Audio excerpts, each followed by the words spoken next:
With grave faces, Democrats cast this historic moment as sad, sobering and necessary.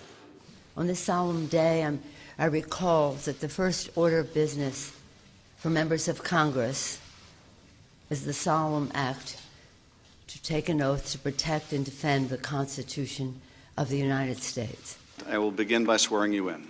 Would you call yourself a never-Trumper? Everyone was in the loop. It's been 2 months of evidence and acrimony. Trump supporters with surprises, a diplomat with the story of a smear campaign, another with a warning shot. Now, the charges.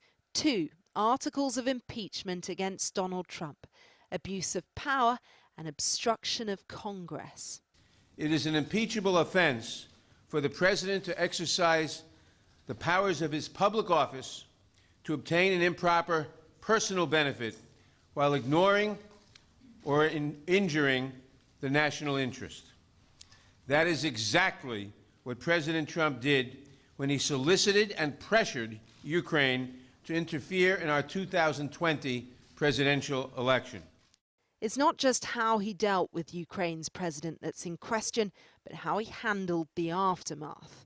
When he was caught, when the House investigated and opened an impeachment inquiry, President Trump engaged in unprecedented, categorical, and indiscriminate defiance of the impeachment inquiry. Next week, Democrats will almost certainly vote to impeach the president, but they failed to convince a single Republican. Impeachment is the removal of the highest elected person in this land. I don't care if you think Americans who support President Trump are deplorables, but you do not have the right to disqualify their vote just because you do not like President Trump. That argument may well resonate with weary voters.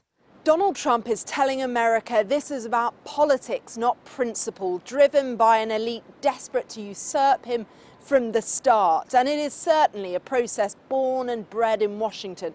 It's what people think away from here that matters next year, though. And those vulnerable Democrats in districts Trump won in 2016 have a real fight on their hands.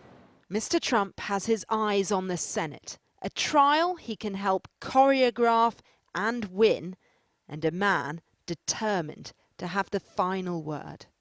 Cordelia Lynch, Sky News, Washington.